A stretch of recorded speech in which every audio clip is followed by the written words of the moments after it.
Dobrý den, tady František Chlíma a já bych vám chtěl představit tento stroj, který jsem sestrojil na technickou olympiádu na školu Dukelská 13 a zadání byly dva úkoly, nebo dvě možnosti. Jedna možnost byla strojírenská a ta strojírenská byla to, že jsme měli sestrojit z otáčivého pohybu, jsme měli zvýšit počet otáček a udělat to co nejvíc efektivní a aby to nezabralo tolik síly. A ten druhý úkol elektrický nebo elektrotechnický byl, aby jsme udělali elektrickou energii z tohoto otáčivého pohybu.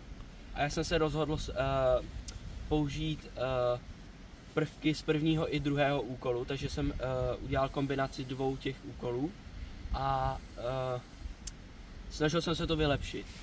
Chcete mi představit technické řešení tohoto stroje.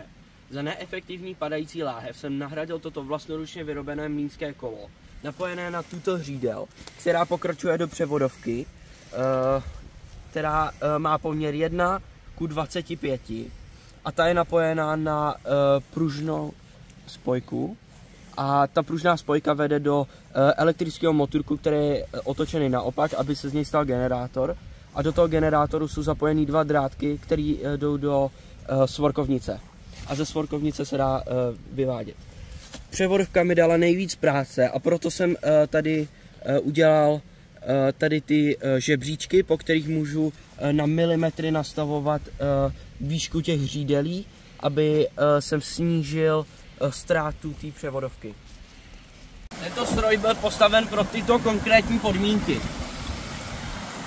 Stroj jsem sestavil, abych demonstroval možnost výroby elektrické energie z obnovitelných čistých zdrojů. Teď zapojím multimetr, abych se ujistil, že stroj funguje a vyrábí energii.